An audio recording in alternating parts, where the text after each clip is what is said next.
This episode of The Loyal Sun Show is brought to you by Rendine Consulting. If you've listened to us for any amount of time, you know all about Rendine Consulting's commitment to the Pitt Athletics program and brand, and how much they've meant to the Loyal Suns. That's Rendine Consulting, providing investment managers assistance with technology integration. Visit www.rendineconsulting.com for more information. That's www.rendineconsulting.com. Welcome back, welcome back, welcome back. Welcome back. Yeah, man, how you doing? You good? I know you like that. I know you like that. How long you been back, man?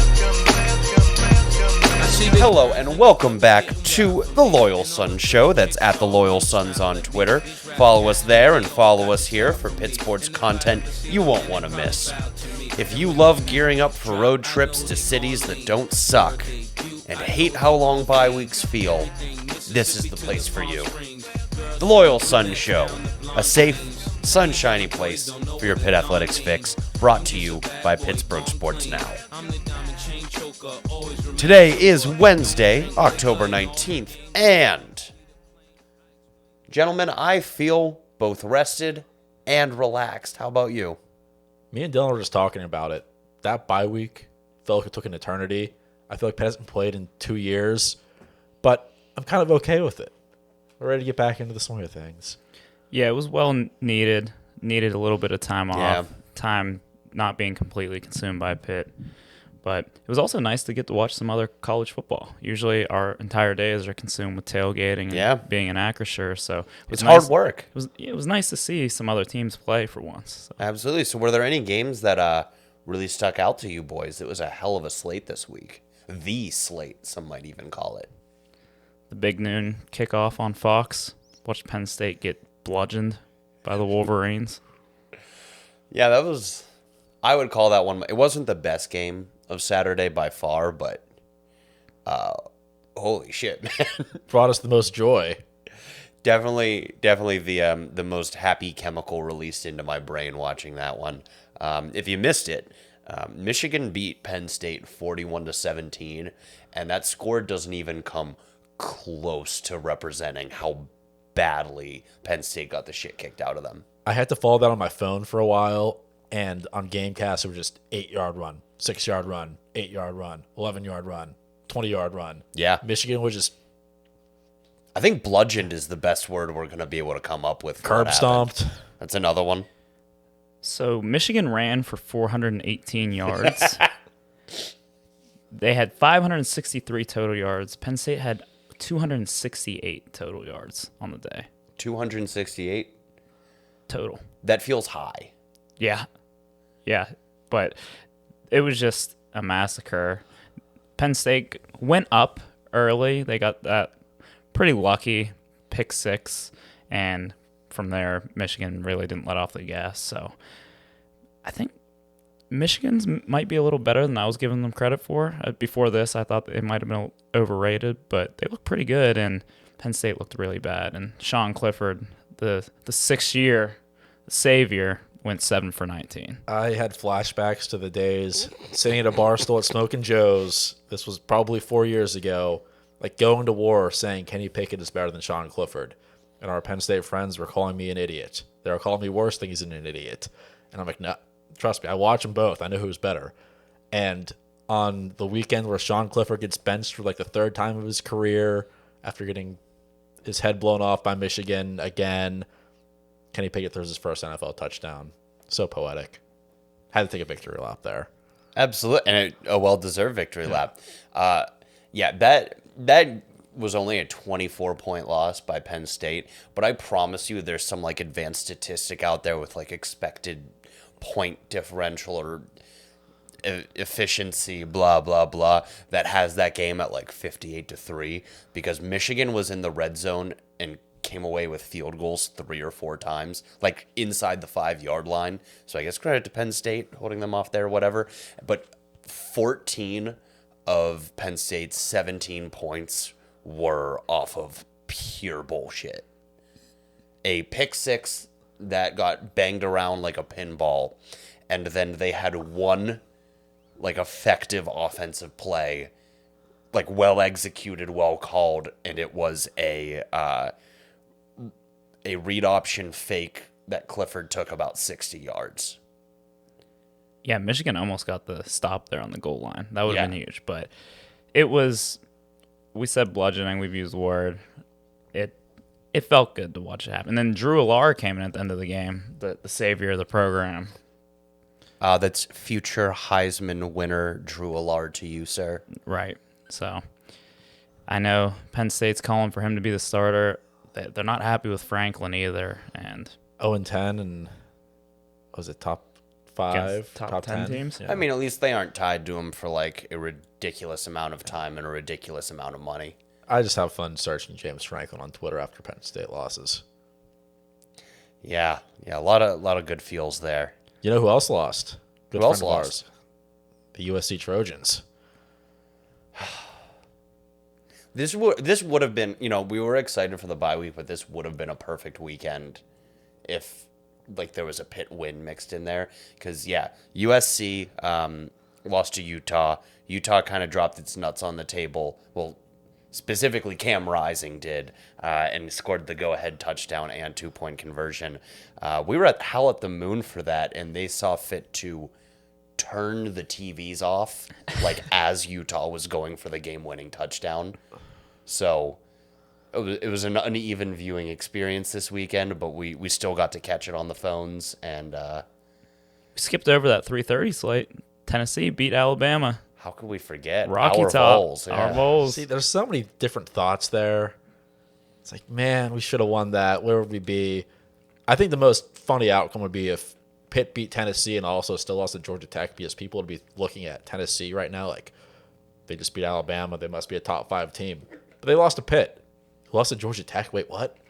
That'd be just a hilarious dynamic, but we could play the what-if game about Tennessee and Pitt for 4 hours. Yeah, and we've done it enough already, but I was probably asked 5 times on Saturday, so what would Pitt be if they didn't lose to Georgia Tech? I was like, I don't want to answer that question. yeah, not interested. Not interested in fielding that. But I just think back to that second half against Tennessee where Pitt completely bottled up this offense who just hung 52 on Alabama. It just doesn't compute sometimes. And that's college football, but damn, this season has been pretty frustrating. Yeah, so back to Penn State getting dog-fucked by Michigan. So we don't have to harp on that one too much. But yeah, it was a good off week. But I'm ready to get back on the horse. I'm ready to get on the road, got on to Louisville, impose our will, and it's gonna be a fun second half of the season. It's gonna be a fun second half of the season. I can feel it. I hope. Fun doesn't necessarily mean good, just interesting. I don't know. Have you ever been around us after a Pitt loss? I wouldn't call it fun or interesting. It's just kind of dismal and depressed.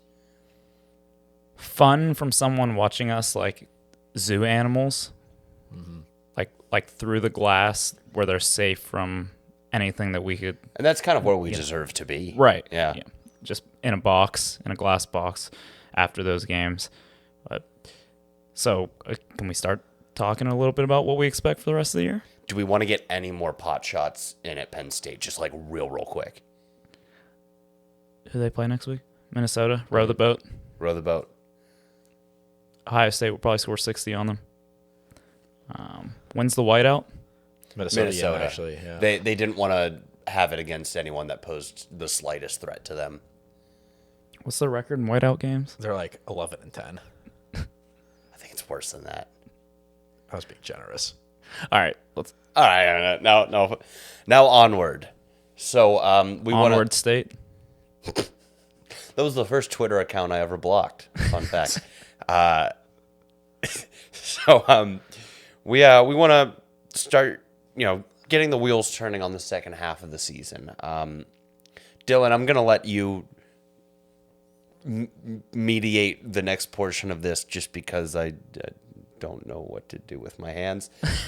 So what do we expect? What are our expectations for Pitt here on out? They're 4-2 in the mix of the chaos in the Coastal, where do we realistically see this season panning out? Just right now, what's the record? Are they in Charlotte? Oh. Well, I was going to start out by saying it's a little different than I thought going into the season. Going into the season, we thought it's going to be the showdown against Miami, and that's going to be the game of the season. Mm-hmm. Now, Syracuse is a top 15 team. Duke doesn't look horrible. Who knows where they'll finish up.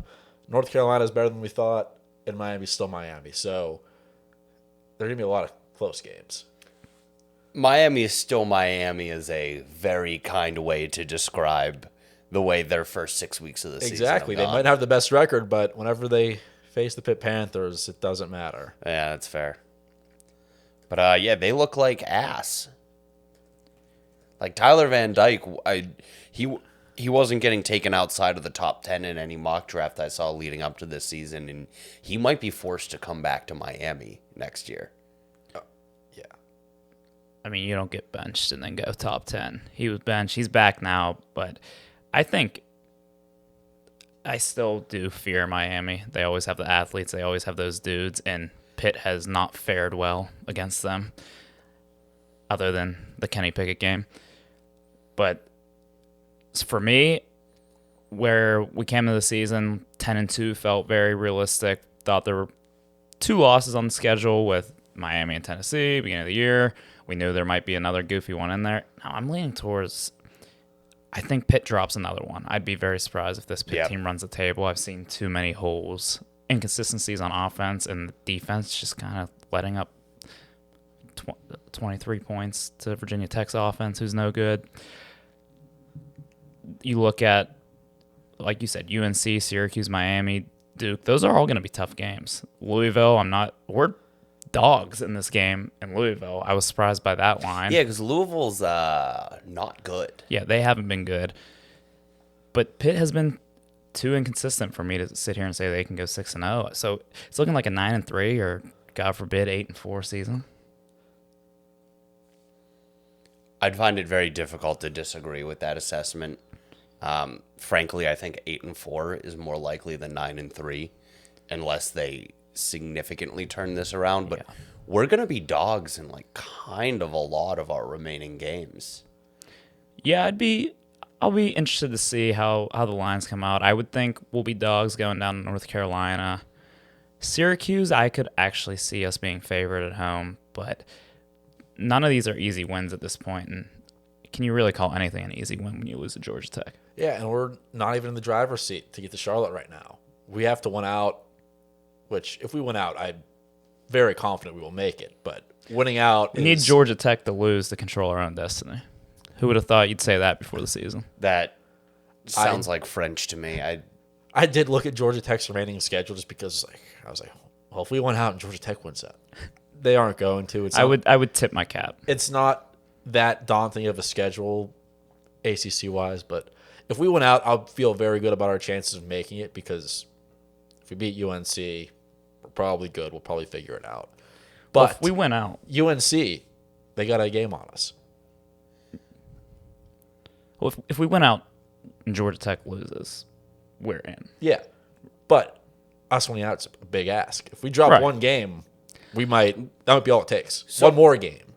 So, I mean, to be clear, we probably have the easiest schedule, like in-conference schedule of anyone in the ACC this year. Like I looked at anyone ahead of us, and there's a couple pretty good teams over in the Atlantic that UNC and Georgia Tech both have left on their schedule. UNC has Wake Forest and NC State, who does not have Devin Leary. They have Virginia, Georgia Tech, and us. I think that's easier than what we have. If Leary is out for the rest of the year. I mean, but If they beat Wake Forest, they have us. Georgia Tech is not beating Wake Forest. Wait, who are you talking about? UNC. UNC? Yeah. I don't think UNC's beating them either. What are you confused about? Did you say you don't think UNC is going to beat Georgia Tech? Are we talking about Georgia? Did I say Georgia Tech or Wake Forest? All right, I'm going to break this down Yeah. for both of you. Okay. He said he doesn't think UNC is beating Wake Forest. I think you said Georgia Tech. He said Georgia Tech first, though. Okay. All right, either way, they both stink. That was great. I thought you said you don't think UNC is going to be Georgia Tech. I was like, wait. Great minds going at it. Okay. Just We might two cut that, we might geniuses. not. Yeah. No, I think that we have an easier go of things than anyone else. I think that we're benefited a very easy conference schedule this year. It's just a matter of, do I actually think that this team can play football without flaw for the next 6 weeks? No. Absolutely not. If you look at the percentages, I think it's based on like FPI or SP plus. UNC has a definitely higher percentage of winning the Coast than us. I think we have like a 9% chance of winning the ACC, and UNC has like a 20% chance. I mean, FPI gives us a 60% chance to lose to Louisville. That line's at -1.5. It's clearly that the metrics don't think very highly of Pitt at all, because that is a 3-3 Louisville team that has lost to some pretty bad teams. My point is, UNC is definitely in the driver's seat because they have a game up on us, and even if we beat them, there's no guarantee we hold them off the rest of the year. So I am getting worried about the Coastal. So if Pitt, we can't look ahead, can't look past Louisville. One game at a time. Louisville. All right, Louisville. Coach. But let's say we do look ahead. Do we think the UNC game will ultimately determine the winner of the Coastal? Is it too early to say that? Or do we feel pretty good about the winner of that game goes on to win the Coastal? I think it will. I'm pretty sure Miami. Or maybe not even, will the winner of the Coastal be UNC or Pitt play? Because like you said, we could beat UNC and then they could not slip up for the rest of the year. We could take another loss and they'd still get in. So do we think one of those teams are a lock? Are we going to go ahead and put the lock on that? I would say so, just because I think UNC is going to win the Coastal. It's kind of like saying that LeBron James and I average 36 points per game in the NBA, you know? Well, One of us is contributing a lot more to that statistic than the other. LeBron doesn't average quite 36, but I get what you're getting out there. It's not college ball. I don't care. I would say so because I think the three teams that have potential to win the Coastal, UNC, Pitt, and Miami, but Miami also plays Clemson down the stretch. And Miami's dead. And I'm not worried about Miami. Duke has lost 2 games in the ACC already. VTech, who cares? Virginia, who cares? Georgia Tech, we said, they're going to fall apart. Okay. So It is an exceptionally muddy picture going down into the stretch. The Coastal can change fast, though. It is the coast. You think the Coastal doesn't have some real BS in store for us in its swan song? There will be a final year? four-way tie for first in a few Oh, weeks. please. It's the only way the Coastal can go out. So, we have all this debate of who can be a real player in the Coastal and what Pitt has to do to get there in terms of winning games. But what does that look like? What needs to change for this Pitt team for them to go on a run the last 6 weeks of the season? I think Keaton Slovis has to be better. I think he has to look more like Keaton Slovis from first half of Tennessee than Keaton Slovis from Every other half of football? yeah, second half of West Virginia was okay, but we can't have the Keaton Slovis we saw against Virginia Tech and Georgia Tech. That's just, it's football in 2022.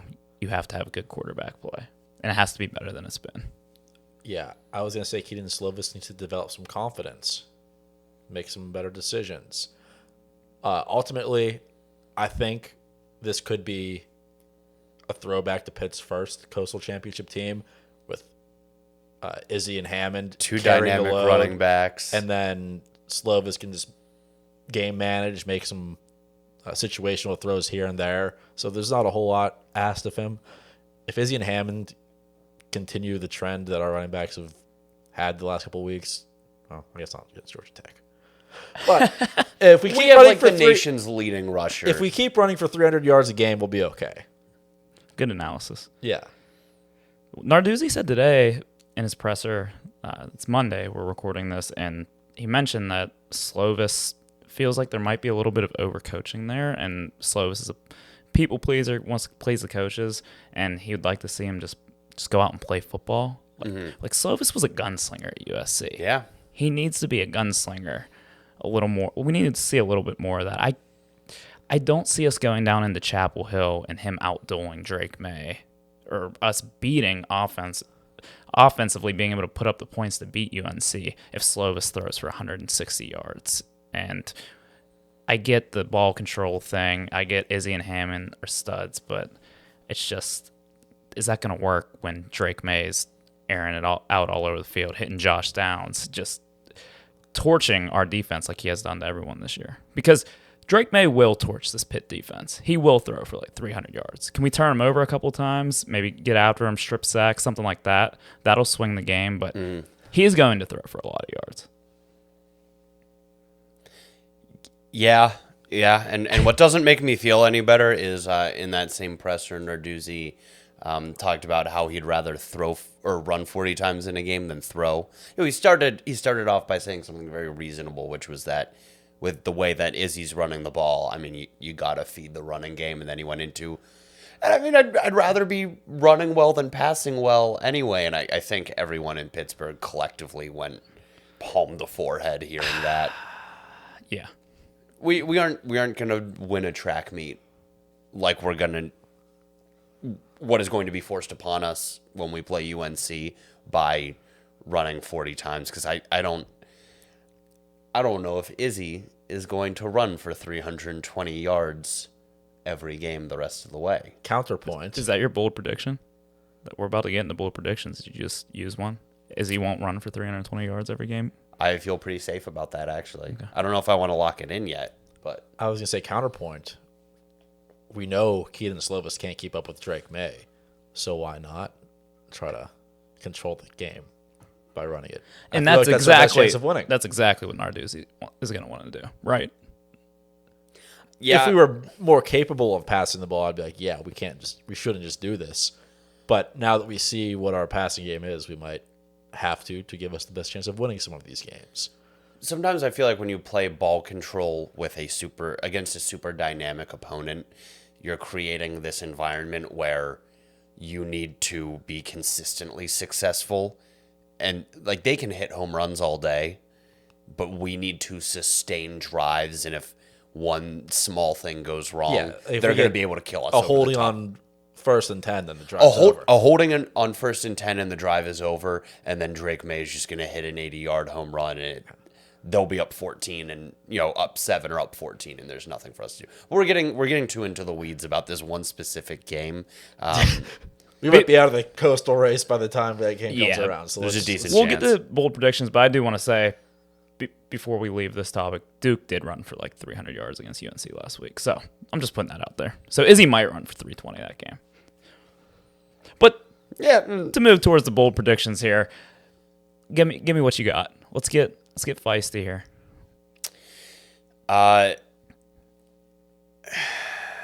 Squid, you go before me. Dylan, you go before me. All right. Bub Means catches a pass. That's my bold prediction. No.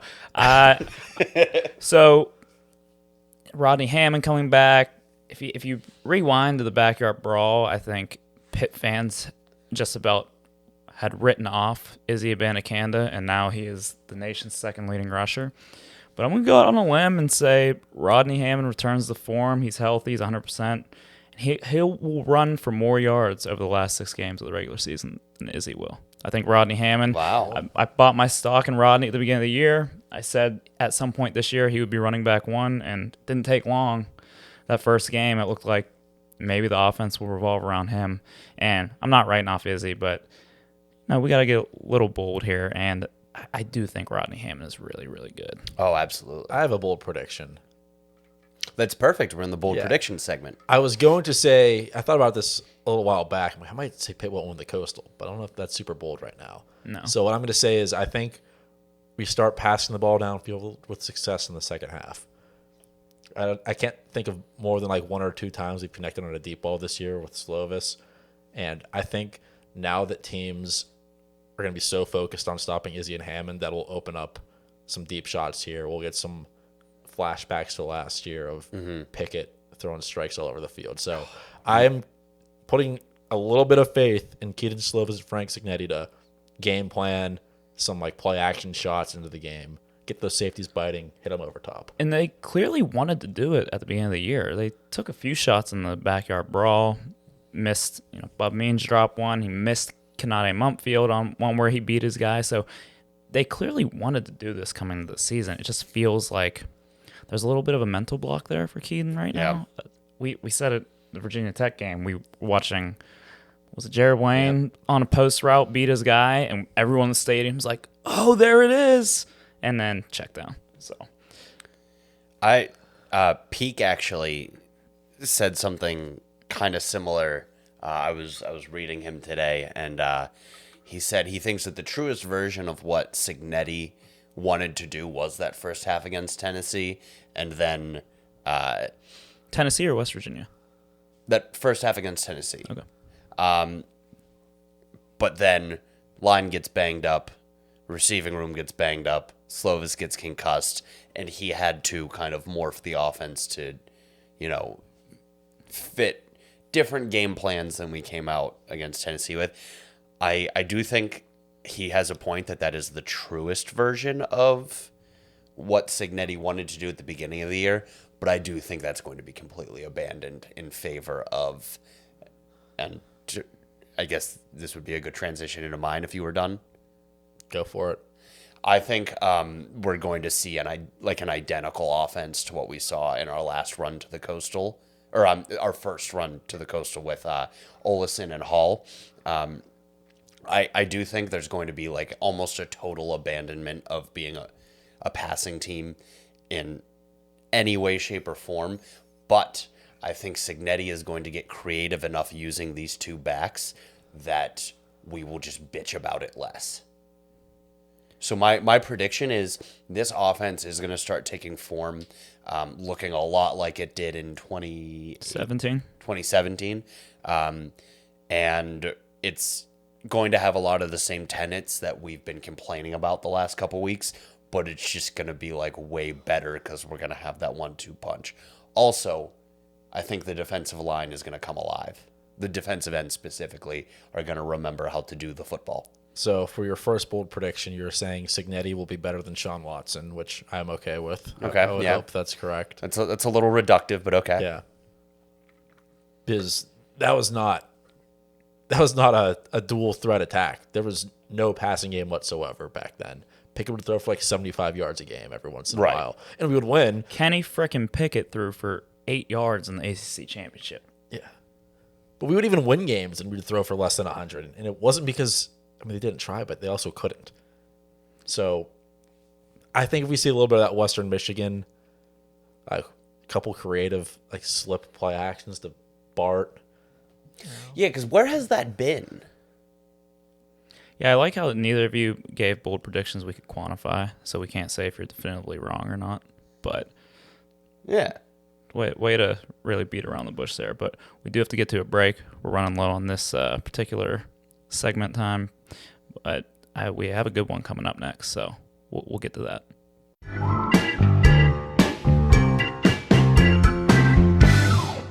Hey, Panther Nation. Have you ever crashed your spin scooter going down Cardiac Hill? Or wiped out on an icy sidewalk in South Oakland? Have you ever been hit by a bus crossing Forbes Avenue? Well, you may not have to pay that hospital bill on your own. If you're hurt in an accident, pick up the phone and call Guido at Guerrera Law. Guido Guerrera is a University of Pittsburgh Law School grad, Pitt Football superfan, and experienced personal injury attorney who's licensed in Pennsylvania and Ohio. And it is 100% free to call him for consultation on your personal injury case. So the next time you get rear-ended in Oakland rush hour traffic, or if you fall down the stairs at Peters, call Guido. All joking aside, Oakland and the world can be a very dangerous place. If you need legal help, talk to Guido. He'll treat you like a fellow Pitt fan and never like a number. 412-229-7757 is the number to call. That's 412-229-7757 to call Guido. You can also contact Guerrera Law at guerreralaw.com. That's Gurrera. Call Guido today.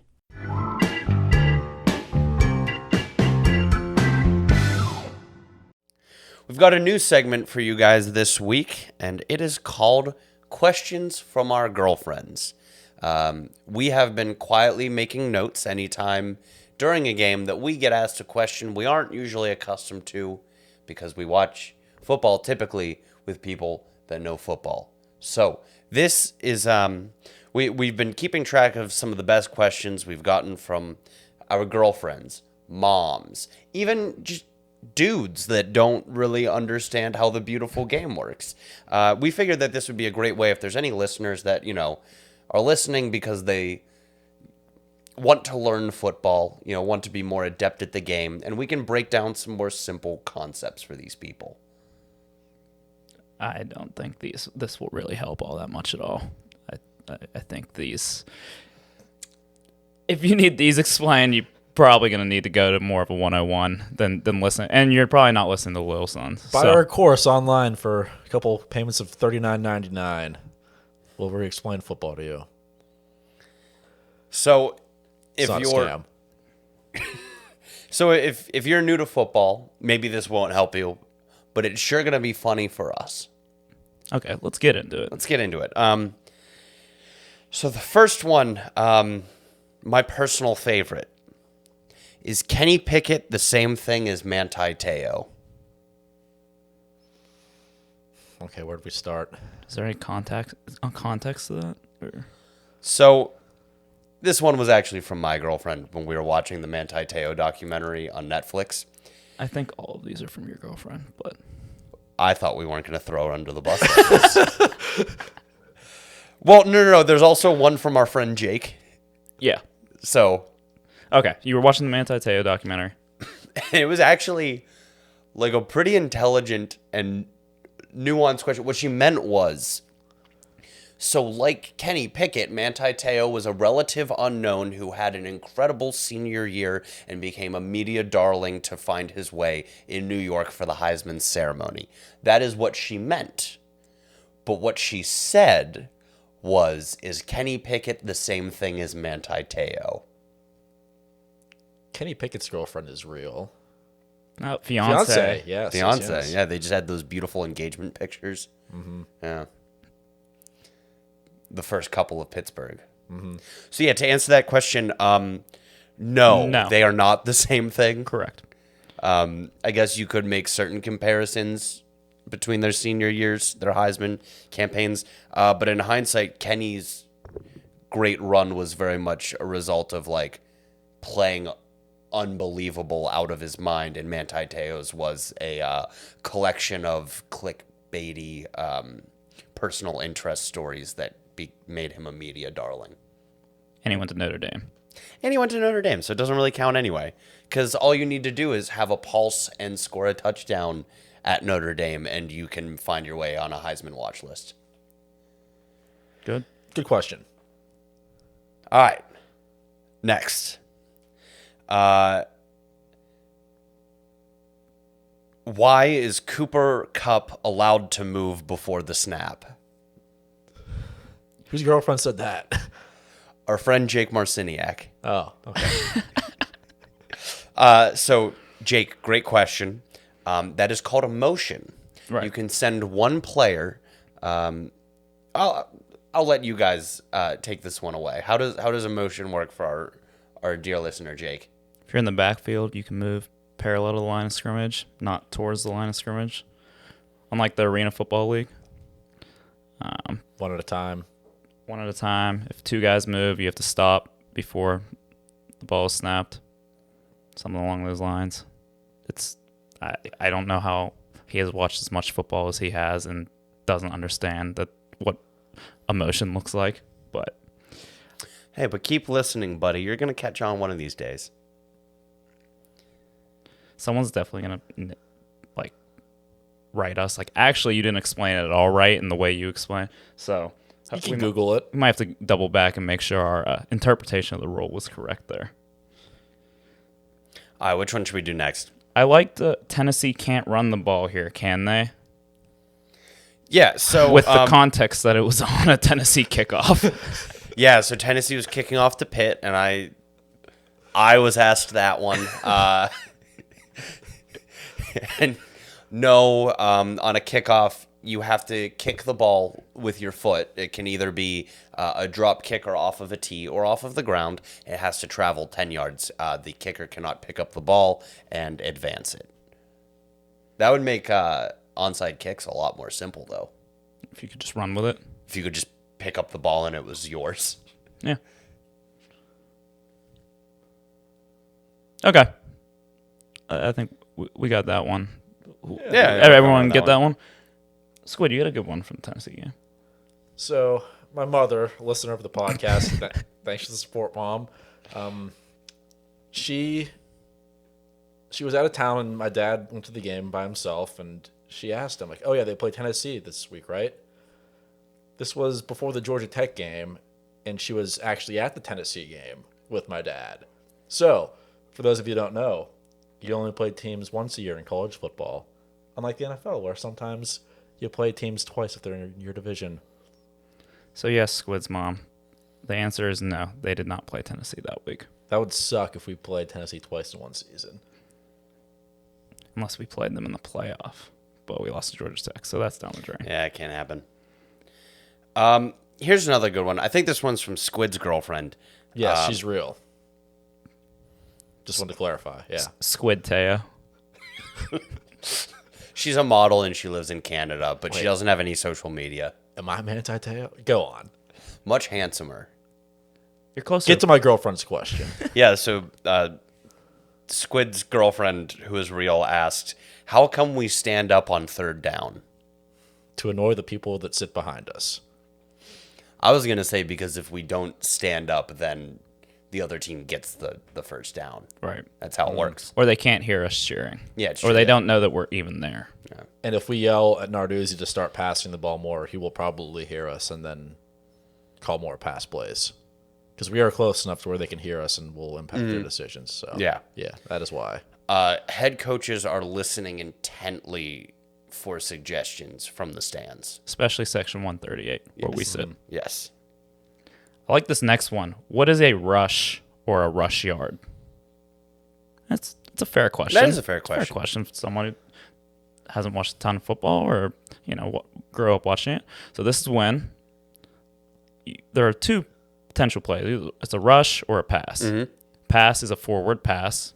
Ball leaves one player's hand, thrown forward to another player. That would be a pass or a reception. Receiving yards, passing yards. Rushing yards is if the player just takes the ball and runs or is handed the ball or pitched the ball backwards. Those would all be rushes or rush yards. That's how you would accumulate those. Yes, the designation being anything backwards, rush. Anything forwards is a pass. And that is how I explained it to, I don't know, we'll say my sister because my girlfriend's taken enough heat in this segment.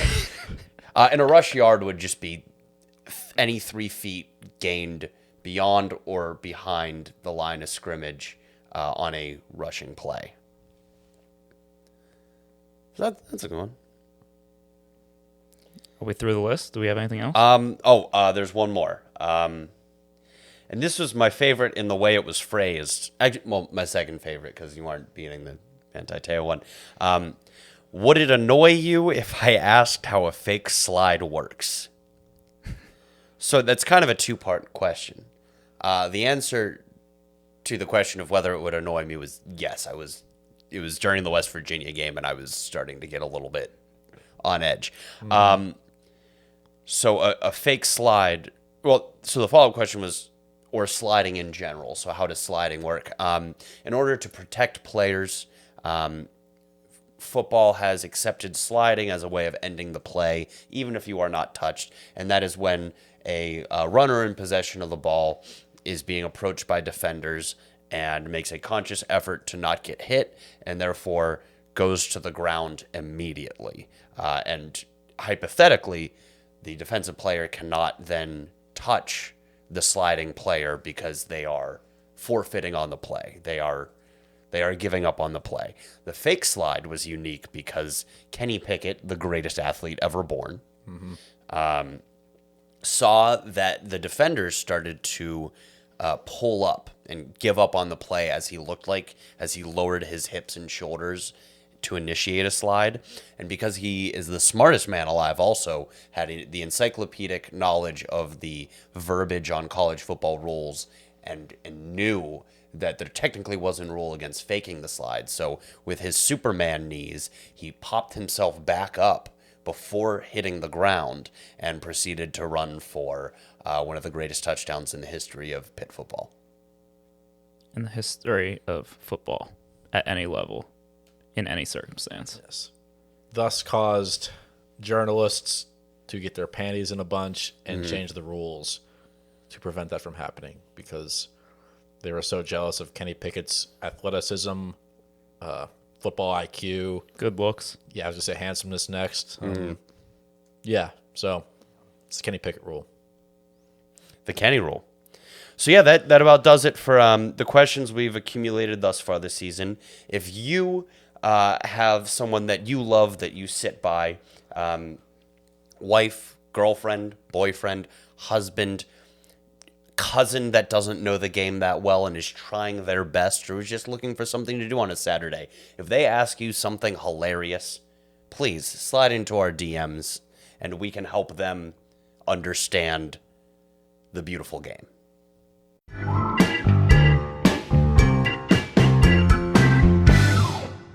Are you or someone you know looking for work in a recession-proof industry?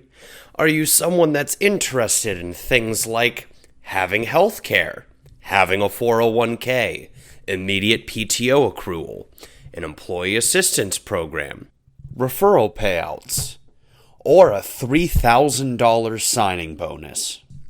Our newest sponsor, Haddad Accelerated Delivery, an Amazon delivery partner, is looking for safety-minded and dependable drivers to join their delivery service team.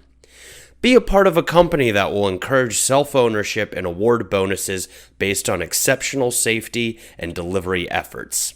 This is the ideal gig for individuals seeking full-time work or students interested in making some pretty good money during breaks. If you or someone you know is safety-focused, hardworking, organized, efficient, and team-oriented, text HADD to 464-646 to apply. I understand that is an impossible string of letters and numbers, so here it is again. That's HADD to 464-646. For a job that's the total package, get it? Because, it's deliveries. Haddad Accelerated Delivery is the place for you.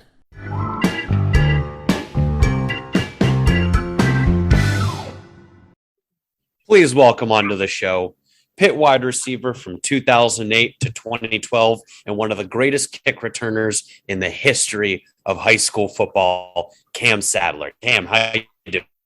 Thank you guys, man. I appreciate you guys having me on. I like that because I flex that kick return a lot. Like when I was coaching, that's one of my things. I'm the illest kick returner you've ever seen. So thank you. I like that, baby. So I saw you were only one short of the all-time national record. Is that true? Did you have any called back on penalties that could have put you up top? I was about to say I had two. So I got the record, but I guess I don't. But on the tape, we watch film. You count 7. Come on now. Well, in our hearts, number 1. You and MJ Devonshire, actually, from Malquippa, tied for number 1. Oh, I like Devonshire. He could fly, man. That's one thing, I don't think I was aware of. And I kind of watched him in high school because I kind of coached at that time. And seeing him, I knew he could play, man. But, you see him back deep, and it's he can fly. It's a different type of fast, man. Like him, though. Whippy old boy. Yeah, I mean, we all saw against West Virginia. A lot of electric athletes in the Whitfield. You were the man at Gateway back in the day. You played in one of, if not the best Whitfield Championship game ever played at Heinz Field. And how often people bring up the hook and ladder to you? How many times do you hear that? So often. Funny story. My roommate right now is a former Central Catholic Viking, Andrew Taglinetti. So Wow. Crazy story. We kind of played in that game together. So the conversation definitely comes up a lot more than you would expect with us. But when I'm out and about, man, it is something that is very common, like especially with football people. Like you get like the pits and whatnot, but like when you get a Whitfield person, it's like, hey, hook and ladder, huh? It's like, yeah, huh? Yeah, that thing was sweet. But that thing was, man, that thing was crazy. Like it's like every year at the Whitfield, when you watch the Whitfield Championships, they play the clip, and every year I'm like, that was hard. That was super hard. That's one of the things that like I'll take with me. Well, that was a game I was watching. I remember I was a kid watching that game on whatever it was at the time, Root Sports, Fox Sports Network. And I'm jumping around in my room. We went to North Hills, us three. So we didn't really even have an allegiance in that game, but I'm jumping around like they just made this crazy comeback. And it really is. It's one of those plays that when you think of Whitfield football, that's one of the plays. But just that whole game was pretty crazy in the lead up to it. A lot of Division I guys on the field for both sides. What do you remember from the week leading up to that game and all the hype around that matchup? I think the one thing I do remember is that we had played them a little earlier in the season at 7-on-7. It was at Pitt, and we broke it down. Like we won the 7-on-7, and after we broke it down, we like Whitfield champs on 3, like 1, 2, 3 Whitfield champs, and like we were all cool, you know, like Tino and all of us. And I remember that week, Tino had said something along the lines of like just like, bro, we remember y'all broke that. Don't forget that. Like we remember that, bro. Don't. And like now when it's brought up, Tags will be like, I remember y'all broke it down. Yeah, I know, bro. Yeah, we did that. But I think just like we had a good relationship with those guys. So like those memories are good memories, right? Like, yeah, we lost the game, but like the fact that people love to talk about it, it's such a big deal. And like I'm still kind of cool with all those guys. That's definitely like something that's pretty cool. Then we all went to school together. And that was kind of fire, man. Sure.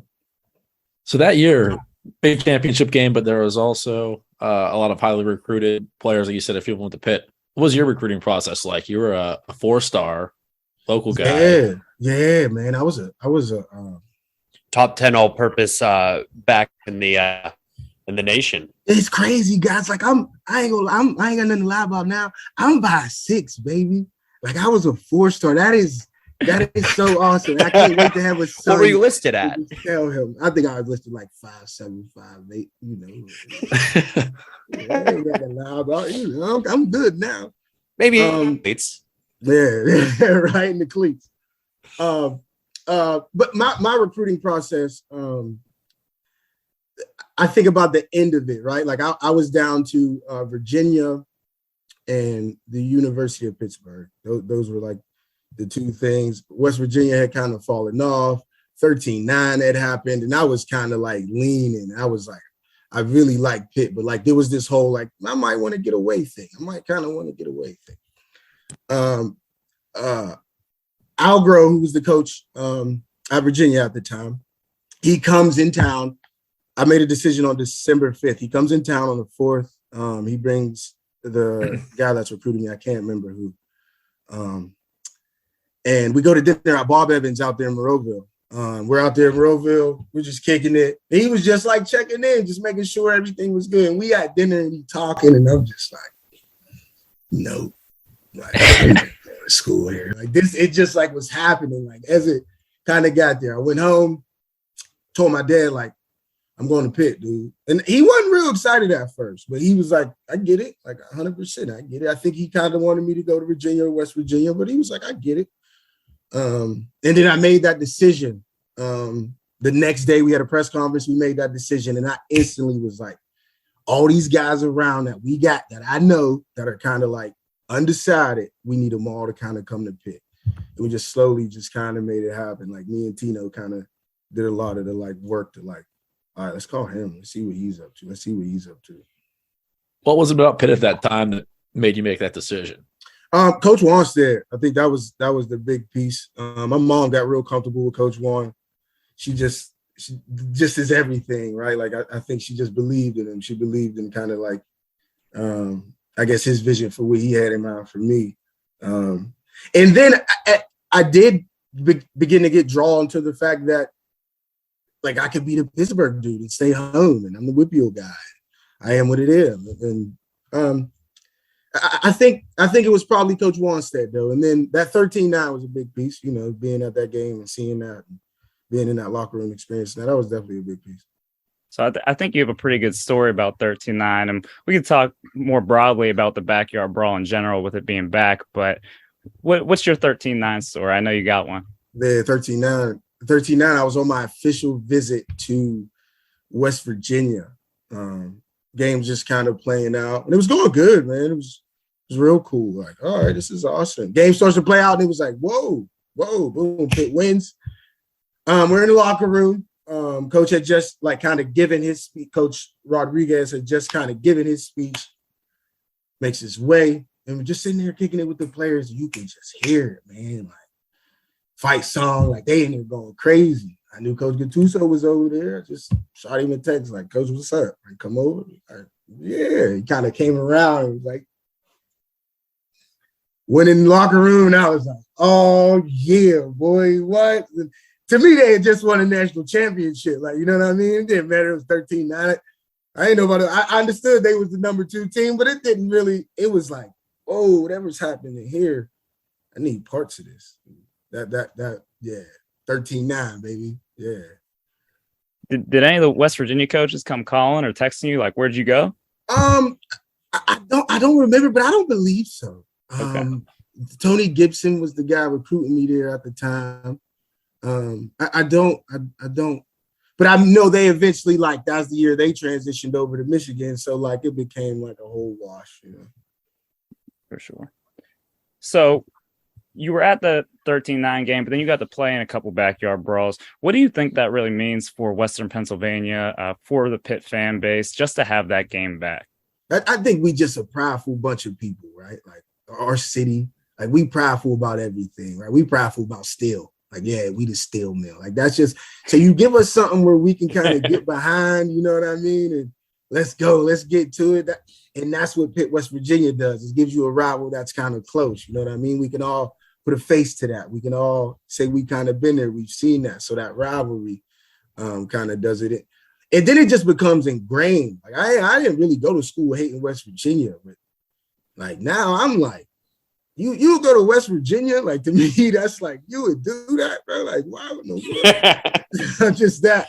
It's just been kind of ingrained in me. I was thinking about it at one point, but the blue and gold, the real blue and gold, didn't put it in me. Yeah, that Royal's a little bit nicer. Yeah, a little bit, baby. You know, I walk around campus now, and this Royals up, right? And when I went to school, them is the Aeropostale colors. That's what we gonna call them forever. The Aeropostale colors. Like when you see this on campus, it just is like, yeah, like there's a little bit of energy. Yeah, man. Like I walk in Alumni Hall and the cathedral, and you see banners of blue, and it hit a little different, man. I'm jealous. I'm real jealous.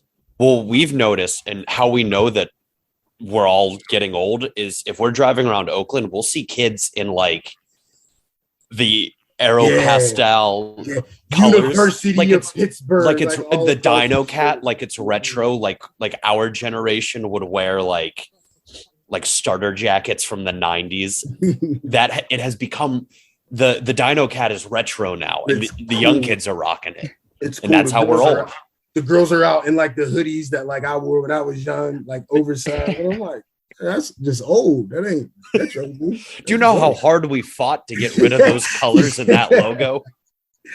The Aeropostales, baby. I love that. We're gonna use that forever now. Yeah. So you mentioned Coach Wannstedt was part of the reason you decided to come to Pitt. What was it like being around Coach Wannstedt on a day-to-day basis? I think he was a great leader, right? Where I think of guys that were like his guys, right? That like turned into our seniors eventually, and they were great leaders, right? Like I think of like Jason Pinkston, like I think of Adam Gunn, I think of Derek Kinder, like those guys like were like another type of leader, right? That like I don't feel like I really seen the rest of my time, where it was like these guys who kind of led by example, but like were also quick to put you in your place, but like it was always about leading by example. And I feel like that's the one thing Coach Wannstedt did 100%. Like he kind of instilled like the whole like film, what film is. Like a young player for me, like film was just, I was watching my highlight tapes. I was watching myself score the touchdowns. That's what film was for me when I got to school. But like Coach Wannstedt put it in like what you watching, why, watching with a purpose type thing. So I think it was leadership, man. Like, and I really do. When I think of Coach Wannstedt, I think of his guys. And Jason Pinkston just happens to be the first one that kind of comes to mind. But like those guys were leaders, were like next level teammates type guys. We're like when you on the field, you hope a fight break out because I know Jason Pinkston coming. I know, like that was Yeah, it seemed like Coach Wannstedt was a pretty well respected guy in the locker room and the Pitt community. Still proud Pitt man. How was it whenever he was kind of forced out? It seemed like the team wasn't a big fan of that decision. Yeah, man. I think he was a large reason why all of us went to school, like I kind of alluded to earlier. I would say there was this like, yeah, we get it though. Like we wilding, like there was a period where like we checked, like we're wilding. And I think Coach Wannstedt getting fired was that thing that was like, all right, we got to kind of get this together. Like this isn't how we're supposed to be acting. We got to get it together. I think it was like a wake up call to everybody. Like, yeah, we were 100% kind of upset, kind of shocked. But I think it was like whoa, they just fired Coach Wannstedt because we getting in trouble. Like, what's going on? And it was, a wake up call. Pitt athletes and the South Side is a battle as old as time. Ooh, I made it out. That's all I'm saying. I made it out, boys. Yes, sir. And then it seemed like a culture shock. On the flip side, you had a man named Todd Graham coming in to follow up Dave Wannstedt.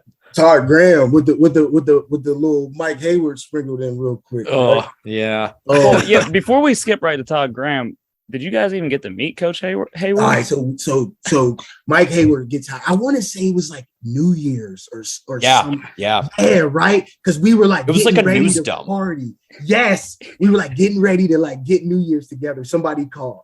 We got a coach. Like, yeah, right. They like this dude from Miami of Ohio. Boom. So I had went to Gateway. We had sent a couple young dudes to Miami of Ohio. So I called. What's up? Instantly, they like, he don't play, bro. He's like, he is military like on. So we like, all right, whatever. It's New Year's. Don't nobody care. Boom. Next day, like, come on in. We're going to meet coach. We in the meeting. We chilling. We sitting in there. I mean, we are one. I think the athletic director comes in. This is new coach Mike. Hey, he walked up. He said, everybody sit up in your seat. We like, oh, man, here we go, bro. Like day one. He gave like this real serious speech, talked to us for a little bit, and then that was it. Disappeared, go back, boom, and then everything kind of hit the fan. That was like, I vividly remember him coming in. I remember him saying, everybody sit up straight in your seats. And we was all like, oh, I'm transferring. I'm gone. Wow. I can't imagine the rush of anxiety that went over the room when it was like, shit, this is the next 4 years. Yes, like, no, bro. No, he's not about to be on this already. It's like, yeah, I guess we got coach fired. This is what we deserve, boys. All right, now we can skip to Todd Graham. So he was only there for a year. He wasn't there much longer, but so you have that year with him. He wants to change to this high octane offense. He kind of, I mean, we look at it now, maybe a little revisionist history, but kind of like a snake oil salesman. And did you guys as players sniff that out pretty early? I'd be lying if I said we did, man. Okay. He came in. We were doing some crazy stuff, like some of the drills and stuff we were doing. And one thing I can remember is we all had jerseys, right? And it was either you had your blue jersey and you got a white one, or you had a jersey with no number and then you got a jersey with a number. I can't remember what the process was. But like, this is like we doing seat rolls and front flipping. And I remember I was the first one to get my jersey. And dudes kind of still give me a little crap about it to this day. But like I was in. He had me hook, line, and sinker. And I feel like a lot of us, man, like we were just like new coach. Like he got some energy. Like the offense, there was like the reputation for the offense. So it was like, all right, he had us, man. And then when we start playing, and it was like, all right, y'all, this ain't working. Like, what are we doing here? That's when it like started to happen. Where it was like, all right. And then after practice, he would give us these speeches, and we would sit on one knee for 35, 45 minutes after practice and just listen to him. And it was like, all right, Todd, you're getting out of hand now, my man. Like this is, and like you read all those articles from those players, and it's like, yeah, that's Todd Graham. Like he say some crazy stuff to you. I send you back to the ghetto. Like Todd, stop playing with me. Yeah, Jesus. Todd is crazy. Todd is cold-blooded crazy. I think we all found that out after his tenure at Hawaii. Seems like he was not well-liked just about anywhere. Yeah, that's some stuff that doesn't get you immediately fired in like 2010, 2011, but in 2022, apparently that gets the government of Hawaii involved. Exactly. That's what you got to do to stop Todd. You got to call everybody. Man. Everybody. Well, actually, a funny story about Todd Graham. Back in high school, I got a high-octane Pitt football shirt. I gave that to you. Around. I gave that to you, yeah. What's it look like? What's it look like?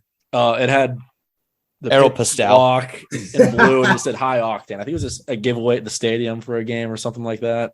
I think it was the COVID year. We were all together for a game, and it was the game that Pitt lost on a missed extra point in overtime. So I threw that in the fire. I thought it was like cursing the program. That's Todd Graham, boy, leaving that stink. And then who would have thought ACC Championship short to follow? Amen. That was beautiful, huh? That was awesome, man. Awesome year. We got to give Coach Doozy some grace for that, man. That was an awesome year, man. We lived. Come a long way, yeah. Yes, sir, man. Yes, sir, man. It's college football. It's up and down, right? It's ACC Championship. It's Georgia Tech. That's what college football is, man. There's 4 of them that don't do it. It's cyclical. I mean, people forget that Clemson was kind of dog shit like 12 years ago, and then they got a great coach, and it started the cycle. People forget that. Give them a chance, man. Unless you're Nick Saban, everybody has their ups and downs. Some just last longer than others. Was it Bama, O State? Who else? That's it. Georgia, Clemson, but those are the two that are really feel like they really have the sticking power. But so, do you still get to follow the program pretty closely now that you've been removed for as long as you have been? Yeah, man. Yeah, I'm tuned in, man. I'm Super Panther. I feel like I'm at a good age now, right? We're like the first couple years after graduation, it was like, who is number 5? Like, get him out of here. And now I'm old enough where I'm like, what's up, number 5? Yeah, brother, I was a number 5. I feel like an alum, like I'm old enough to get to that point now. So, but yeah, I am. I'm super in. I get a little heat sometime too. Like the people I do know is still around the program. I might get a tweet or two off and then get a text or two right after, But yeah, I still love the program, man. I do everything about it. That place changed my life, man. Keeps on. So, did you get to see the Izzy Abanikanda game this past weekend? So I did. I watched the first half, but I worked for the university in admissions, and we had an event, so I kind of had to leave at the second half. So I only seen 2 of the long runs. But get home, turn on YouTube. Got to finish the game off, watch the highlights. Got you. That's unfortunate. So you only got to see like 200 of his 320 yards and like 4 of his 6 touchdowns. I'm like, Izzy had a good day. I'm at the event telling everybody like, Izzy had a good day. This guy comes over like, no, he had a great day. Like, excuse me. So that was a pretty insane stat line he put up. 36, 320, 6 touchdowns. What is the craziest stat line you've ever put up in a game at any level? Ooh. High school, 4 touchdowns is the most. But I remember the first game I ever played when we moved to Monroeville and I played for Gateway. We played Franklin Regional. And I had 5 touchdowns. And this is like old school, like we ain't no film. Steve's dad got the camera in the stands. So he happened to be there. You hear everybody in the stands like, who is that? Who is that scoring them touchdowns? I had 5 touchdowns, and that's a vivid memory. And I remember like riding home, my dad being like, why was that easy? Like, why was that so easy? And we had like come from a different league, playing against different people. But that Franklin Regional, Franklin had the turf on their field too. I think I wore like some Adidas Superstars or something ridiculous. It was ridiculous. Do you know how many yards you might have had that game? Ooh. Yards, I think I had 242 against someone in high school, 242. Man, I can't remember. I want to say like Latrobe or someone. I think I had 242. That's the most I can remember in that game. That midget league game, and I might have had 500-600 yards that day. Like, it might have been one of the crazy midget league days where you just running QB sneak up the middle and like you going for 80 yards. Yeah, that's a lot. You're gonna have to tell us what having that kind of day feels like, because I don't think any of us have ever been exposed to that guy. I don't know. Dylan had 24 points in a game against Pine Richland in basketball, but I think that's the closest any of us. How do you feel after that? Do you get to go out for ice cream, or do your legs just hurt and you want to go lay down? Hey, Dylan, 24, you getting to it. 24. I used to get busy a little bit. Yeah, My day. I'm retired now, but me too, bro. Me too. I sit at a desk all day. Ain't that crazy? I used to be the fastest guy around. Having a day is like sometimes you just feel it, right? We're like usually you'll run through a whole guy, hit your foot, you don't fall. Today you like, I felt that, but I'm like it's one of them days. Like got safety come downhill, you feel like he in a good spot. You lower your shoulder, you threw it. You like, it go one of them days. Like sometimes just like I feel it. You feel it. It's one of them. It's like having a good day, right? You like, nigga, my keys. I done found $20. It just keep happening. You know what I mean? It just goes and you feel it. Lean into it. Let it happen. Coach Terry Smith. Let it happen. Lean into it some days. Just let it happen. well, now we're running low on time. We want to be respectful of your time, Cam, but we do like to do this little segment at the end with all of our guests called All-Out Blitz. And sometimes when we have the defensive players on, we're kind of letting them pin their ears back and get after it. But since you were running back, receiving your day, you got to kind of dodge these questions. But basically what we're going to do, we're going to throw questions at you rapid fire. First thing that comes to your mind, give us an answer, and we're just going to try to blast through as many as we can. Let's go. I can get bad. Let's go. All right. I'll kick us off here. Best Pitt memory. Best Pitt memory. Boom. We played Russell Wilson down North Carolina State. I scored my first touchdown. It was on my birthday. Scored my first touchdown. Going into the end zone. Our fans were right there. And I just happened to see my mom. It was just like, like it was one of them, like, I'll take this whole uniform off. Just one of them, man. Yeah, sure. First touchdown, NC State. We lost, though. Russell, I was going to say, talk about the stars aligning. Man, NC State always has our number, though. Oh, man, that was crazy. We was getting to it, too. Like, we was on fire. That might have been a Frank Signetti game, boys. Ooh. I think it was. I think it was a Frank Signetti game. Stop that. Don't do that. First touchdown. My first touchdown, man. Don't do me. But, yeah, I remember we were up. We're playing real good. And it was on, and then it was like, this dude might be good. This dude might be good. And it was like, all right, this dude is good. What about your worst Pitt memory? Worst Pitt memory, Youngstown State. Enough said. We don't have to hang on that one too long. Yeah, all right, changing the subject. What was your favorite spot in Oakland back in your favorite day? spot in Oakland? All right, let me be careful because I want to make sure. Yeah. So it used to be called PCAF.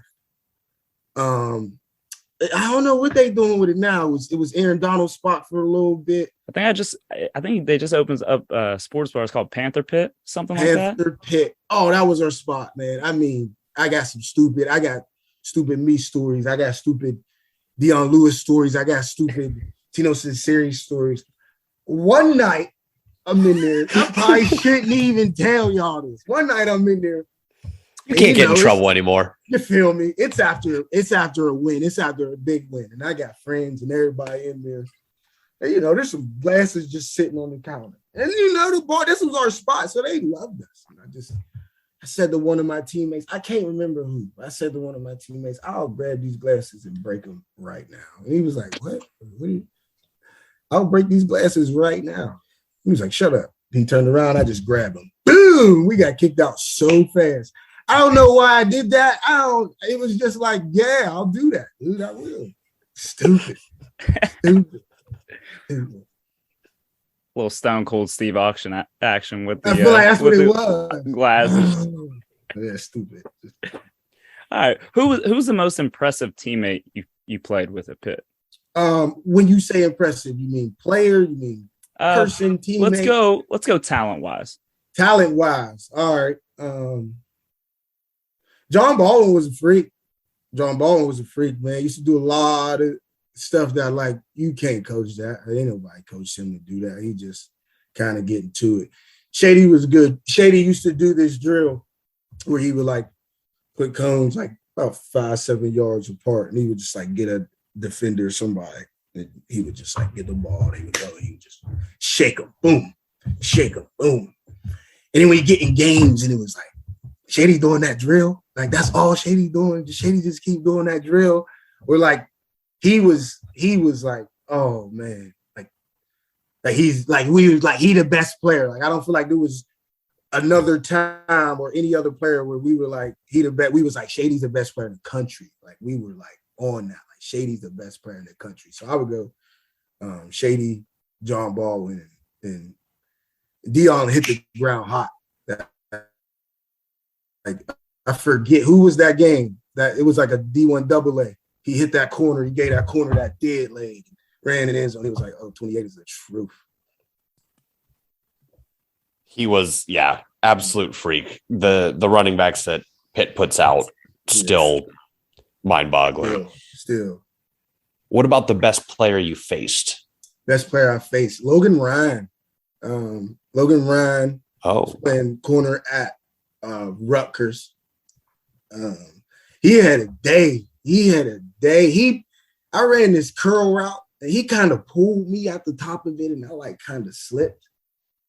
And, like, it was like one of them, like, it was a flag, but that wasn't no flag. Like, he did that so fly that wasn't no flag. Like, that was smooth. He was talking noise. Like, he was talking crazy to me and Mike Shanahan. Like, we was ready to fight. Like, I'm on the side, like, I'll get kicked out.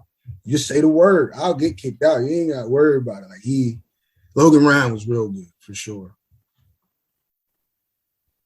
All right, we'll round it out with one more. Who was the best Whippeal player you faced? They might not had the best college or pro career, but who's the best guy back in your Whippeal days that you faced? That's a good one. I want to give somebody some credit, so let me think about that. Somebody who was real good. Okay, Kiski had a guy. His name was James O'Quinn, I believe. All right, he was like a guy who was, he was a solid player. I don't remember where he went. I want to say he might have played D1 AA ball, but he was a solid player. But this dude gave me problems, man. Like, in my corner days, like, he just was a bad matchup. He was kind of long. Like, he was, like, crafty a little bit. He was slow, though. And, like, we would see them at 7-on-7. He would just give me the blues. And it was just like, I used to hate seeing Kiski. Like, it's Kiski. And everybody else just here to get stats all game. I'm like, number 5 is about to give me the blues. Like, talking to the safety, like, can you give me some help, please? Somebody give me some help. James O'Quinn, I'm going to give him his credit. Shout out to him, man. He was a baller. We ain't really get down because I ain't like that. He used to cook me all the time. So we really didn't talk, and I never gave him credit. But now that I'm 33 years old, he was giving me the blues, bro. You probably just made some 33-year-old dude who probably sells insurance or something. He hasn't thought about this game in 10 years, and you just made his life. I think about him often. Anytime I see Kiski, man, I'm like, James O'Quinn was a bad boy. People just ain't know. Wow. So an incredible football career you had. You played with some of the best. You played against some of the best. And we can't thank you enough for coming on and sharing some of these stories. We feel like we only scratched the surface with you. We'd love. Can we force you to come back again in the future? We can pencil it in. We got to find another good time. Let enough time pass. You see how people feel about Keep it fresh, I'll be back. Yeah, gauge I'll the be response. back. I'll be back, boys. I appreciate y'all having me, man. I do. It's hell to Pitt always, anytime. Absolutely. Hail to Pitt. Appreciate you, Cam. Head to Pitt. Hell to Pitt.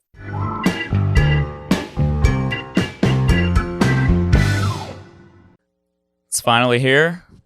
Our yearly road trip. There's going to be a whole lot of Pitt fans, a big contingent of Pitt fans in Louisville, Kentucky this weekend. I heard it's going to be 75% Pitt fans in Louisville. Per Vivid Seats. Did you guys miss that joke? It's been a couple weeks. So before we get into previewing the game, let's talk a little bit about the road trip. What are we excited for? I'm just excited to be back in an opposing team's stadium. Squid, I know you got to go to Kalamazoo this year. Yeah, I'm looking forward to speakers that work in the stadium. A bar within like 10 miles. There was one, but it closed at 11:45 p.m. And Nice, yeah. very specific. I'd have to think Louisville's a little better. I believe they close at 4 a.m. Mm-hmm. Careful. I'm sure that's going to be great after an 8 p.m. game. So I feel like that bodes well for Friday night, but Saturday night after a game, I don't know about Or is that bad for Friday night? Will we be up too late? I don't think and there's then any dragging our positives feet?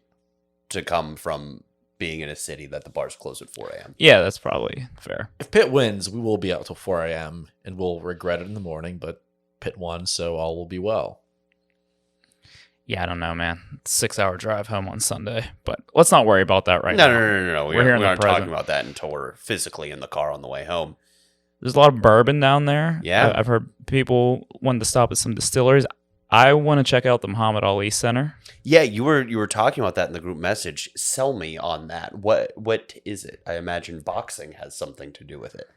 It is a museum for Muhammad Ali. So it will just... Son of a bitch, I'm in. Yeah? Yeah. Okay. All right. Figured it's a good way to burn a couple hours on Friday, and not many times I'm going to be in Louisville, Kentucky. So excited about that. I think the Louisville Slugger factory or museum is down there. Yeah, if you're into like baseball bats. So if we have to crack some skulls, I think we can just go in and grab some Louisville Sluggers. Mhm. But I think it'll be a lively weekend in Louisville because Luke comes in town, Yeah. and it is also Louisville basketball's Midnight Madness. It's be Saturday. rocking. So The football game might be the third most important event going on in Louisville this weekend. For Louisville fans. For Pitt fans. It's the only thing that matters for us. Right. So, Is Luke Combs the fat one? yeah. Okay. Yeah, long neck ice cold beer. Never broke my heart. You've definitely heard it. Sure. Okay. We'll get going on that. Do we know anything about the food in Louisville? It is below the Mason-Dixon line, so I assume it's just got like insane fried shit, but I'd have to think Kentucky Fried Chicken. correct, yeah. Being in Kentucky. Yeah. Quite. Any suggestions anyone has, let us know. Please. We want to check it all out. I know being in Knoxville, just eating the Southern style food was unbelievable. Yeah, we went to that one place and like damn near ate them out of shrimp. Southern grit, Oh. so good. We went to Tupelo Honey for the first time down there. And now we have one of our own. Yeah. And I so- saw Kenny Pickett there once. Wow. Yeah. Best day of my life. But so really excited to see Pitt fans. It really is one of my favorite parts of being a college football fan is seeing fans of your team in other cities. And it's like, hey, we like the same stuff. And We are aligned. yeah. And doing it for a big away game. I mean, the Tennessee game, I don't know if you can ever top that. Tommy Trent's Rocky top that. Rocky top. Yeah. Wow. Yeah. All of that was electric. So really excited for the trip. Can't wait to see everyone down there. But the moment we've all been waiting for, time to preview this game. Yeah. 2 long weeks since the last time Pitt will have played a game. Loyal Sons Sportsbook, we're back. We've got our props. I went 0 for in the Virginia Tech game. I continue to be Master Mush despite making the lines. You are remarkable. Yeah. That's what they say. I didn't win a single bet on Saturday. Can you bet on me to like not get a fat raise next year? If you can find me a line, I'll put some money down. All right, we'll talk to our guy. So, I don't think we even tallied up the points. I think Haddad's still in first. I bounced back from my 0 for the week before. I got 3. I won the week against VTech. But who knows? I'll probably go 0 for this week. So I'm getting blown out. That's all there is to it. But still half a season left. A lot of football left. A lot of betting to be done. Yeah. We'll turn it around. So first one, when we get us kicked off, who will have the most rushing yards out of these 3 players in the game on Saturday? Rodney Hammond, Israel Abanikanda, or Malik Cunningham? Squid, want to kick us off? Ooh. I'm going to take Cunningham. No, I'm taking Izzy. Was that a fake out or was that a last second change of? No, I'm going with Izzy. I think he will get the most carries, and I think Pitt will do a pretty good job of bottling up Cunningham because I think the only way Louisville can win is if he runs wild. So keep him contained. I think that's going to be a big focus this week, making sure the linebackers and the ends don't overcommit and play sound, fundamental defense. If we do that, I mean, he might get a bunch of garbage time runs, but I'm rolling with Izzy. I'm not going to bet against the guy that got 300 last 2 weeks ago. Yeah, that's not a terrible point. I should really like think about these for even a second before we hit play. So I guess I'm really going with my gut here. I'm going to say Hammond. I'm going to say Hammond. I think he's going to be pretty healthy. I think he was dressed against Virginia Tech, and the word was that they were able to use him if he was needed, if Izzy got banged up or was just being completely ineffective. But I would not call 36 carries for 320 yards and 6 touchdowns ineffective. But point being, I think he's going to be healthy, and I could just see, we talked about how they have different running styles. I could see Louisville kind of having the athletes necessary that Izzy can't rip off multiple 50-yard carries this week, which would be more conducive to letting Hammond ground them out a little bit, because I think they're kind of Charmin soft. Yeah, I think if Pitt can go up, this would bode well for Hammond because we've said it before, Hammond, he's the guy who's going to get you 3-4 yards every time, not going to get caught in the backfield. So if Pitt's holding a lead and they just want to play that ball control style, I do think we'll see more of Rodney Hammond, especially late in the game, the closer role that he had last year. Exactly. Against Clemson. All that to be said, I think I'm going to go with Izzy. Until he is held under 300 yards, I'm just going to keep picking him for any rushing related. It's been like 3 weeks since he was held under 300 yards. Did we address that? We all bet on Izzy to get over 101 yards in the Georgia Tech game, and that's the only time he's been held under 100. So maybe we should pick somebody else. I mean, if Izzy gets bottled up, it's not on my head. So, but taking Cunningham might be a smart pick just because you think maybe Cunningham's ran for over 100 yards 3 times this year. Yeah, maybe I would have taken Cunningham if Louisville wasn't a very weak defense. I don't think their defense is anything to write home about. I think we will be able to dominate them. If they had a sounder defense, I could see Izzy and Hammond combining for 150, but split pretty evenly, and Cunningham busting 1 or 2 long ones, and that being enough for him to surpass their totals individually. But I'm just a slight bit worried about seeing what Jeff Sims was able to do, able to beat our linebackers to the edge, extend a couple plays with his legs. Well, Lee Cunningham's a better runner than Jeff Sims.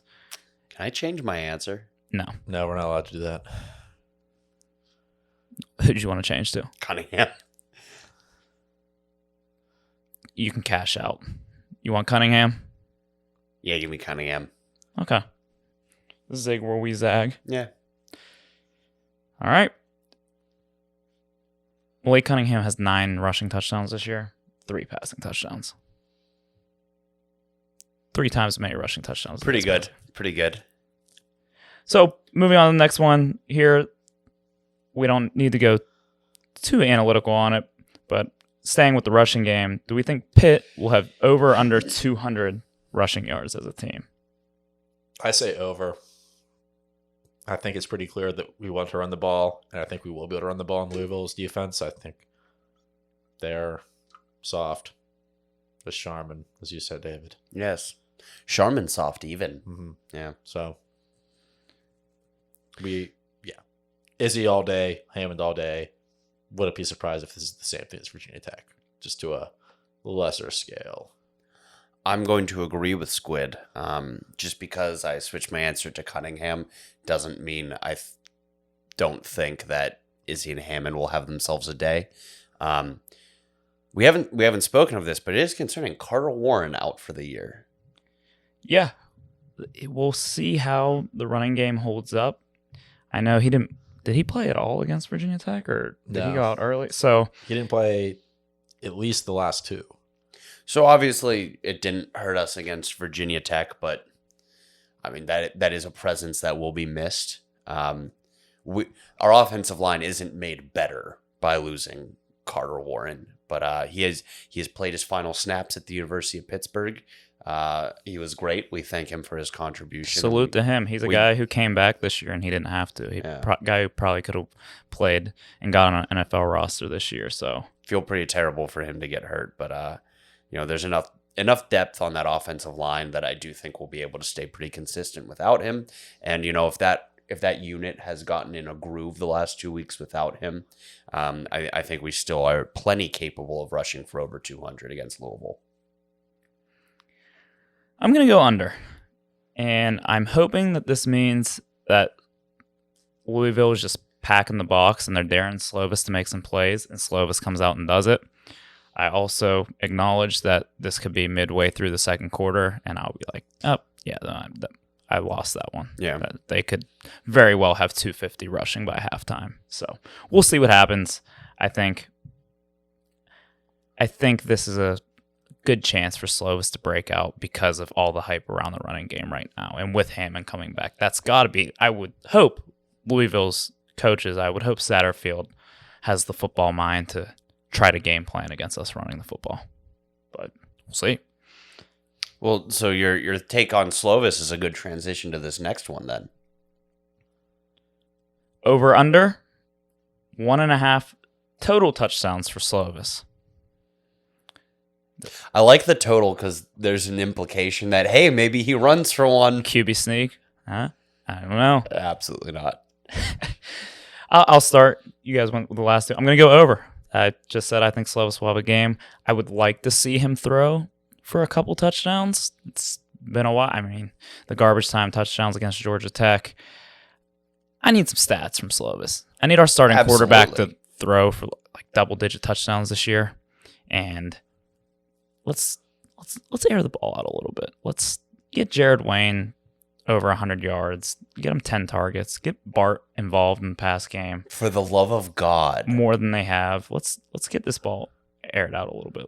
Let him be a gunslinger. Although my bold prediction was Unless he sucks. Then don't have him gunsling. Go ahead. my bold prediction was that our passing attack will look better. Like downfield, we'll be able to connect in some more deep balls in the second half. But I also don't think it'll happen in bunches. I think we'll be selective with it, and I think we're going to rely on the run game a ton, and he will have under 1.5 total touchdowns. You think he'll at least get one? Maybe. There's going to be a lot of points scored in this game, I feel like. Yeah. So if we don't get any passing touchdowns, it either means we lose by a lot or Izzy breaks another record. Fair. Yeah, I agree with Squid. I don't think he's running for a touchdown, even on a sneak. He's looked about as mobile as the steel building the last couple weeks, so not worried about that one. I do think he throws for a touchdown, and I bet, bold prediction, it will be pretty. When he does throw a touchdown, we'll be like, wow, cool. But I think that they're going to leave this in the hands of Hammond and Izzy. I think this game is going to be like it's like a shooting star, a game that is a shootout entirely on the ground. Like I'm picturing Malik Cunningham running for like 180 and Izzy and Hammond both being over 100 and like 7 touchdowns between the 3 of them on the ground. Not to get too in-depth about this game, but this game could determine like how good or bad we think Pitt will be down the stretch. Because if we are able to rely on Hammond and Izzy and control the game, Charlotte is still in play. But if we can't against Louisville, I think people are going to abandon ship. Yeah. Well, you said there's going to be a lot of points scored, Squid. The over-under right now is set at 55.5. Do we think that hits? Yes. I will be taking the over. Same. We're all in agreement. I wouldn't be upset if this was a defensive battle because that would mean that like the game is going how Pitt wanted it to go. Yeah. And I think even I could see this game being not to give away a score prediction here, but I could see this being a 31-20, a 27-17, 27. I could see Pitt grinding out and Pitt gets up and Narduzzi is going to want to ball control, run the clock. But after the Virginia Tech game, after seeing the points Pitt put up and then the explosive plays that they let up, I do think this one goes over. Mm-hmm. Okay, Jaylon Bradley, over under half a game played. Yeah, I think he's going to not play this game. Yeah, this one doesn't actually count, but there have been rumors swirling that he is potentially no longer with the team. Nothing's been confirmed, but like a blizzard, the rumors have been swirling that there's just been some problems in there in the locker room. Don't want to, comment on the behaviors of a young person when we don't even have the confirmation of the University of Pittsburgh, but he was still on the depth chart. Yeah. As of that came out today, but they also haven't changed the depth chart since week 1. So yeah, so I think they've removed some of the guys who are out for the year from the depth chart. That's the one. That's the one thing when Narduzzi is willing the one courtesy he grants us. Right. So Nate Temple, Rashad Battle, both rolled out for the year. Carter Warren rolled out for the year, but Jaylon Bradley's still showing that depth chart. But there's some rumors that he won't be there in Louisville. All right, on to the next one. First touchdown score. I'm gonna take Jaden. No, I'm gonna go. Give me Rodney Hammond. Rodney Hammond comes out, gets us going. They want to get him back in the mix, back in the swing of things right away after the injury. Rodney's going to punch it in early. I was going to say Hammond as well, and I'm going to stick with my gut here. I think you are both idiots. The fact that, from here on, it should just be automatic 3 Izzies every single week. Like, who are we kidding? What fun is that, though? Yeah, don't we want to win? I mean, I took the defense last week. Didn't happen. It's going to be Izzy. Like, it's just going to be Izzy. And we were all foolish to not take it last week or the week before or the week before that. Even if he didn't have the first touchdown, like, it's just such a statistical probability. I don't know. I'm going to take Izzy in the points. All right. Well, if we're going to go right into the spread, Pitt plus 1.5, you're going to take the points. Do you have a score prediction for us? So, I'm going to say Pitt does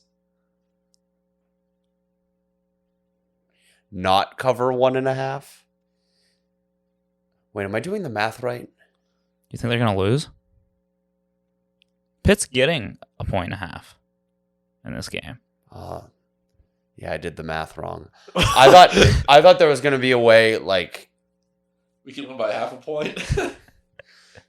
Yeah, it's when you like block an extra point and then they return it, but then you force a fumble and then return it, but you get a half a point. No, I was gonna try to figure out a tricky way to say like to basically hedge and say Pitt might only win by 1 point, but deep down I'm kind of worried that they might lose this game. But forget that, forget all of that. Pitt covers. Pitt All wins. that to say, Pitt is a dog. We are giving 1.5. Yeah, Okay. So they're going to cover because they're going to win. right. By 38-31. Okay. I'm so apologetic to both of you and all of our listeners that I still haven't figured out how like the system of betting works. The pluses and the minuses.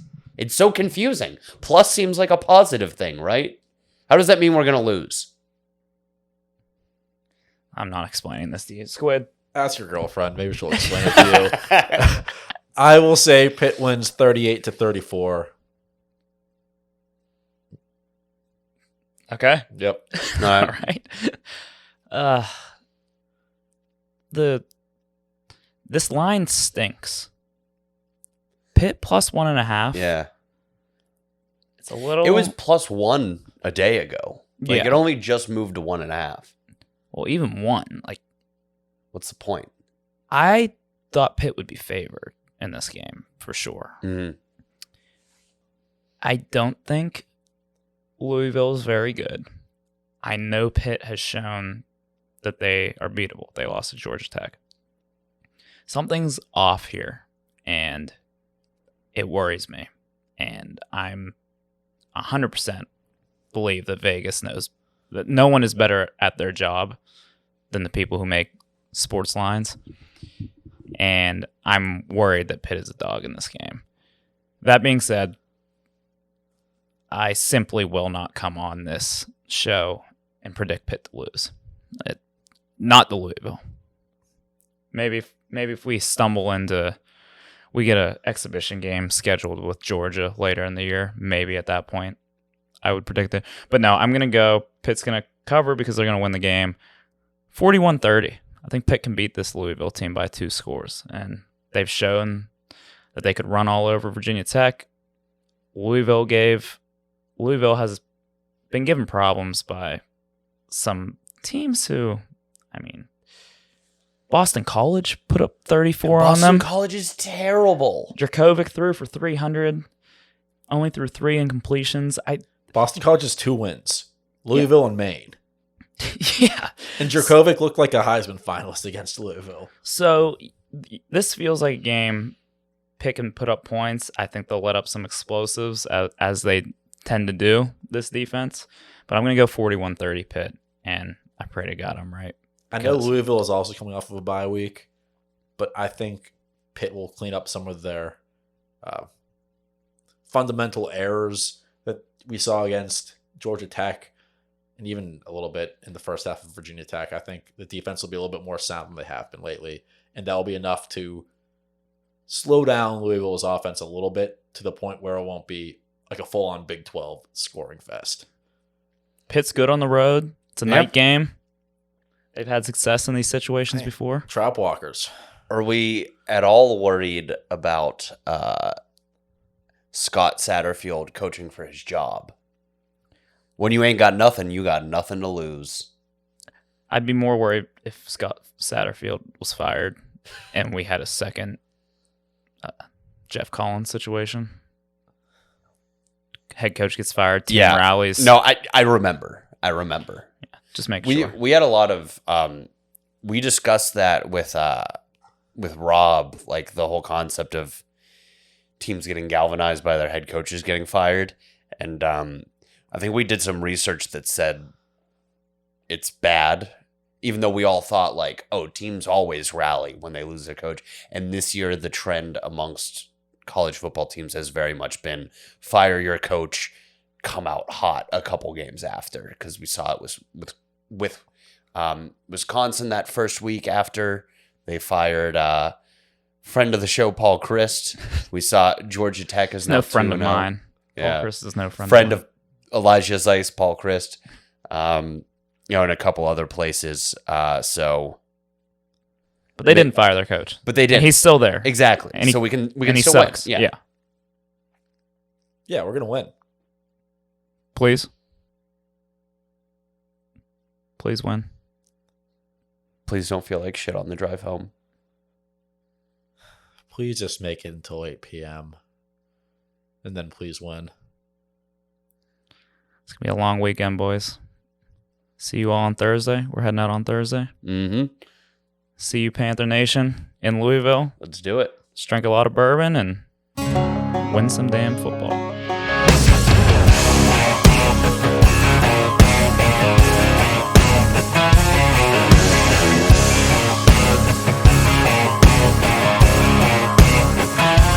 I've had a largemouth bass bust my line, a couple beautiful girls tell me goodbye. Trucks break down, dogs run off, politicians lie, been fired by the boss. It takes one hand to count the things I can count on.